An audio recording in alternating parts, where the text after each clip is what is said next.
자, 오늘 3월 28일 방송을 한번 시작을 해보겠습니다. 자, 일단은 어제 형평자오가 고소를 당했다라는 소식이 전해지면서 좀 하락이 연출이 됐고, 이거를 시장이 악재로 받아들였는가에 대한 부분 좀 짚어볼 부분이 있을 것 같아서, 일단은 차트만 먼저 짚어보게 되면 단기적으로 형성된 올리는 이제 상승 추세선 채널은 이탈을 했다 라고 볼 수 있을 것 같아요. 그래서 단기적으로는 추가 하락도 염두를 해 두어야 하는 위치에 와 있다 정도 보면 될 것 같고요. 그렇다고 해서 주요 지지 구간 26.6K를 아직 이탈을 한 건 아니기 때문에 여기서 꼬리를 달고 올라오면서 지지를 받고 있기 때문에, 여기서 26.6K 구간, 요 구간 지지 테스트를 한 번 정도는 더 진행을 할 수 있다고 보여지지만, 거기서 이탈이 없으면 크게 뭐 문제될 움직임은 아니다. 그리고 지금 아까 이제 방에 올려드렸던 관점대로, 자 이제 하락 채널이 형성이 되어 있는데 얘가 추가 하락을 하려고 한다 라고 정석적으로 움직임을 보려면 하단을 터치를 하고 저항 돌파 시도하다 실패했기 때문에 다시 한번 하단을 터치를 하는 움직임이 나왔어야 되는데, 터치를 하기 전에 지지를 받고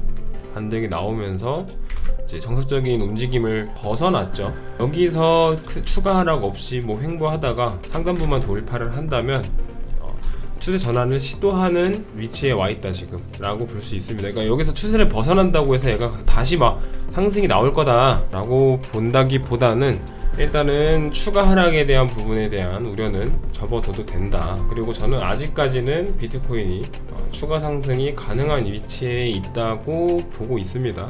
여기 26.6K만 이탈을 안 하면 그냥 롱관점으로 들어가시는 게 맞을 것 같아요. 롱관점으로.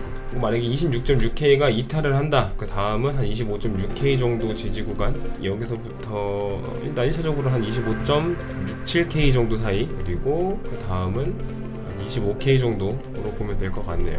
그래서 제가 어제 방에도 좀 올려드렸던 내용이긴 한데, 지금 차트 뭐 분석이나 뭐 관점이나 이런 게 크게 의미가 없는 시장이다 라고 어제 방에 뭐 장난식으로 좀 말씀을 드렸던 것 같은데, 지금 시장은 내 관점을 좀 고집을 부리기보다는 언제든지 좀 시장 흐름에 맞춰서 대응을 할 수 있는 준비를 해놓고 매매를 해야 되는 시장인 것 같다. 그래서 그런 부분들을 당분간은 매매를 하실 때 염두를 해두시고 매매를 해야 될 것 같고, 이제 고소를 했다라는 뉴스만 나왔기 때문에 아직 그 이후에 추가적으로 어떤 조치가 취해졌고 뭐 어떤 식으로 결과가 나올 건지, 그런 부분에 대한 소식은 아직 시장에 안 나왔습니다. 그래서 자, 근데 여기서 제가 말씀드리고 싶은 게 뭐냐면, 창펑자오가 고소를 당했다 라는 내용이 과연 시장이 악재로 받아들였냐예요. 이게 악재로 작용을 한 건가, 이 악재로 작용을 해서 악재로 받아들여서 비트가 하락을 한 거냐, 이걸 좀 객관적으로 좀 볼 필요가 있지 않을까 싶어요.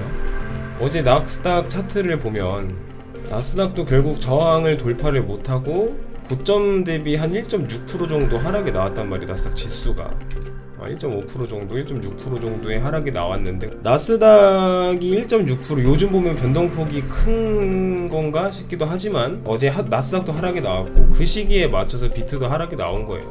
근데 비트가 하락폭이 좀 더 컸다 정도?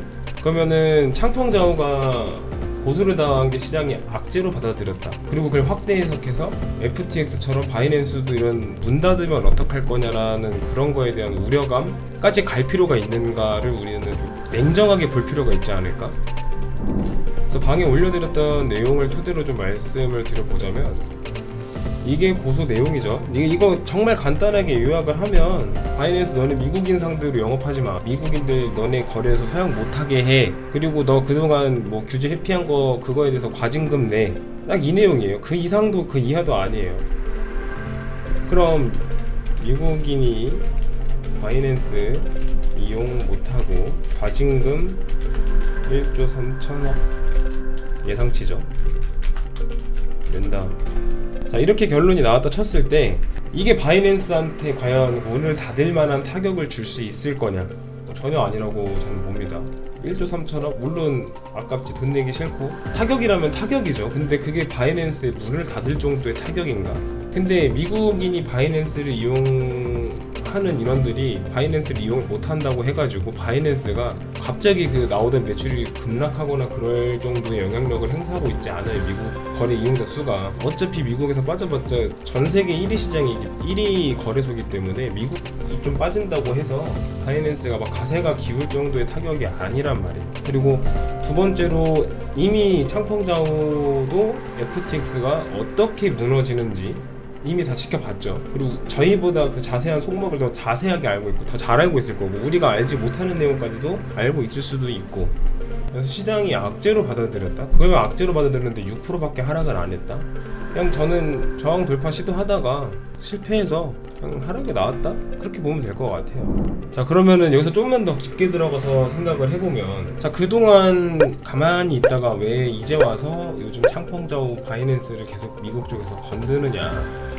바이낸스 여지껏 가만히 두다가 왜 이제 와서 자금을 만들까?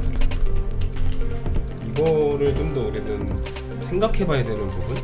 그냥 이렇게 생각을 해요. 그러니까 보는 관점에 따라 다르겠지만 미국이 지금 패권 국가잖아요. 아직까지는 뭐 2위가 중국이라 볼 수 있겠죠. 그럴 수 있는 이유는 결국 달러 힘이 세니까 패권 국가. 달러가 갖고 있는 힘 때문에 미국이 1위 자리를 계속 지키고 있는 거고, 그 밑에 중국이 계속 추격하면서 성장을 해 나가고 있는 거고. 근데 제 개인적인 생각으로는 달러의 힘을 무너뜨릴 수 있는 게 비트코인 같아. 어떤 분들은 비트코인이 있기에 달러가 더 힘을 낼 수 있다라고 말하시는 분도 있는데 저는 반대로 생각을 해요. 달러의 힘을 위협할 수 있는 존재가 비트코인이라고 생각을 해요. 자, 그러면 비트코인이 영향력을 행사할 수 없을 정도로 망가뜨리던가 아니면 비트코인을 컨트롤할 수 있게끔 만들어 놓던가, 중간은 없어요. 왜냐, 미국의 힘을 지키려면 달러의 힘을 지켜야 되고 달러의 힘을 위협할 수 있는 게 당장 비트코인이니까. 자, 근데 지금 와서 비트코인을 망가뜨리기에는 늦은 거죠.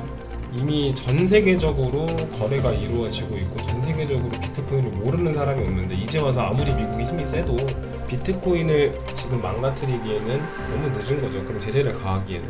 자, 그러면은 비트코인을 자기들 입맛대로 조정할 수 있도록 만들어 두는 거?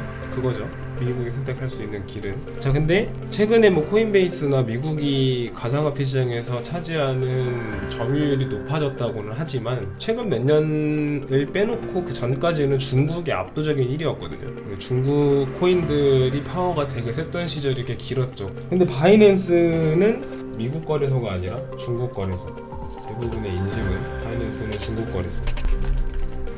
올해 초였나? 월가에서 거래소를 냈죠. EDXM 이미 냈어요. EDXM을 2월달인가요? 근데 이거 아는 사람 혹은 이 거래소를 이용하는 사람이 지금 있나요? 시장에 뭐 출시하기 전에는 뭐 월가에서 코인 거래소 만든다고 언론 플레이 하고 했는데 막상 뚜껑 열어놓고 보니까 바이낸스가 압도적으로 1등이잖아. 바이낸스 아성을 아무도 지금 못 무너뜨리고 있는데, 거래소 1위가 중국 거래소인데 미국에 과연 그 패권을, 그 비트코인에 대한 영향력을 행사할 만큼의 상황을 만들 수가 있느냐? 불가능하겠죠. 그러니까 계속 이제 본인들의 점유율을 높이기 위해서 이런 언론 플레이를 하는 게 아닐까. 왜냐, 비트코인이 상승이 계속 나오고 있고 본인들은 거래소는 만들어 놨지만 거래소 월가에서 뭐 돈 투자해가지고 거래소 만들어놔봤자 이용하는 사람도 없고, 당장 이 영상 보시는, 방송 보시는 분들만 놓고 봐도 내가 만약에 지금 바이낸스를 이용을 하고 있는데 다른 거래소를 옮겨야 된다.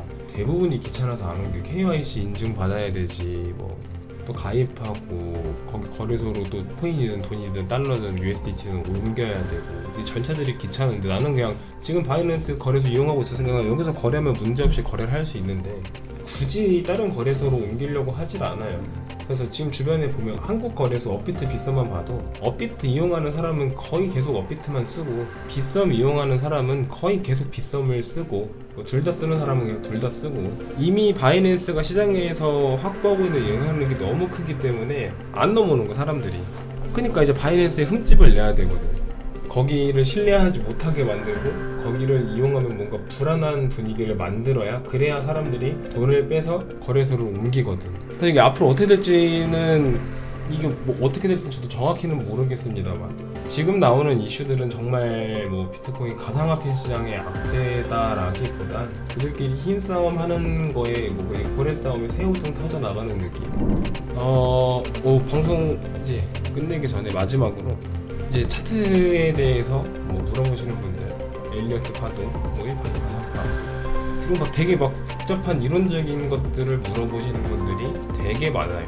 자, 근데 그런 건 되게 좋다 이거. 그러니까 차트에 대해서 공부를 하고 가상화폐에 대해서 공부를 하는 거 거기까지는 되게 좋다. 근데 그 이상을 나가서 가격을 맞추려고 하기 시작하면 답이 없어져요. 이게 어떤 뭐 대략적으로 예를 좀 들어드리자면 얘가 이렇게 올라왔는데 여기서 추세가 꺾였네. 그럼 하락이 어디까지 나오겠다, 여기 부근까지는 나오겠구나 정도로 흐름을 파악을 해놓고 큰 그림을 파악을 하는 정도까지만 활용을 하고 실전 매매로 들어가면 그거에 딱딱딱 맞춰서 안 떨어지기 때문에 얘가 지지를 24,977달러에서 받을지 24,975달러에서 받을지 24,950달러에서 지지를 받고 반등이 나올지 그거는 못 맞춰요.